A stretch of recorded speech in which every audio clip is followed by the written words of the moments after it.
안녕하세요. 퍼스트 성모안과의 이진혜 원장입니다. 오늘은 갑상선 눈병증에 대해서 원인과 증상, 치료법에 대해서 설명을 드리도록 하겠습니다. 갑상선 안병증이란 갑상선 문제로 인해 여러 가지 안구에 문제를 유발하는 질환을 이야기합니다. 자가 면역 이상으로 눈과 눈 주위 조직에 염증이 생기면서 다양한 증상을 유발하게 되는데요.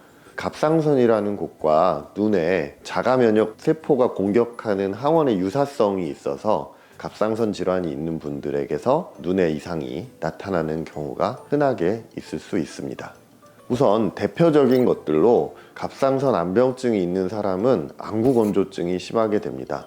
안구건조증은 그냥 보통 사람에게도 있을 수 있는데 갑상선 안병증이 있는 사람은 눈물샘도 눈물을 분비하는 조직에도 염증 반응을 수반하게 돼서 안구건조증이 심하게 됩니다. 또한 눈꺼풀과 눈 주변이 자주 붓고 충혈이 있게 됩니다.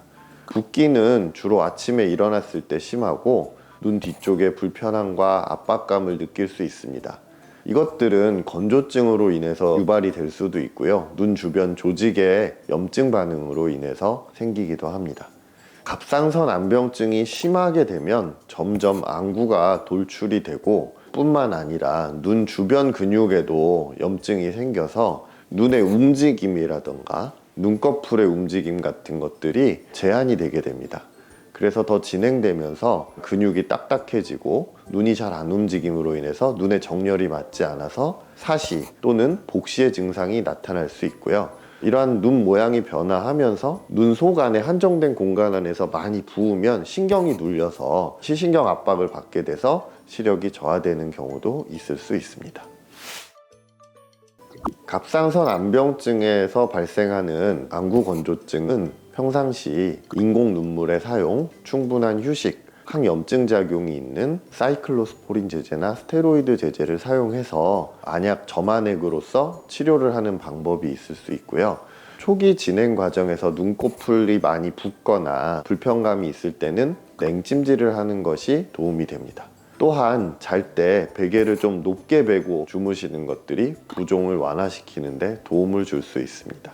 초기 진행 과정에서 눈 뒤에 당김이나 부종만 있을 경우에 눈꺼풀이나 눈에 스테로이드 주사를 시행해서 호전시킬 수도 있고요.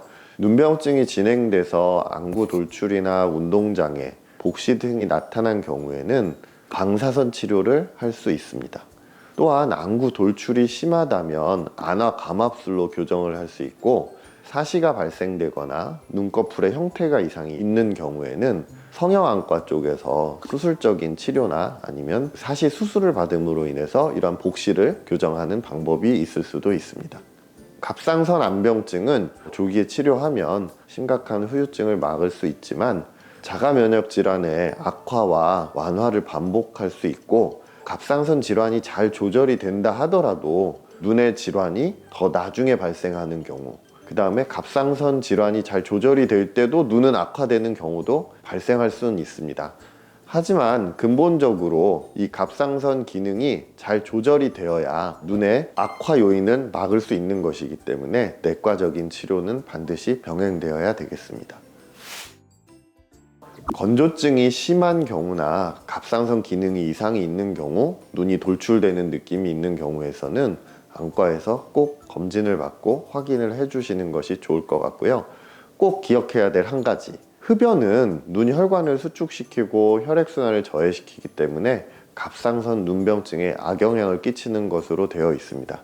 그러므로 갑상선 질환이 있는 분들은 금연을 하는 것이 필요하겠습니다. 더 궁금한 점이 있으시다면 댓글이나 병원으로 문의 주시면 답변 드리도록 하겠습니다. 이상 퍼스트 성모안과의 이진혜 원장이었습니다. 감사합니다.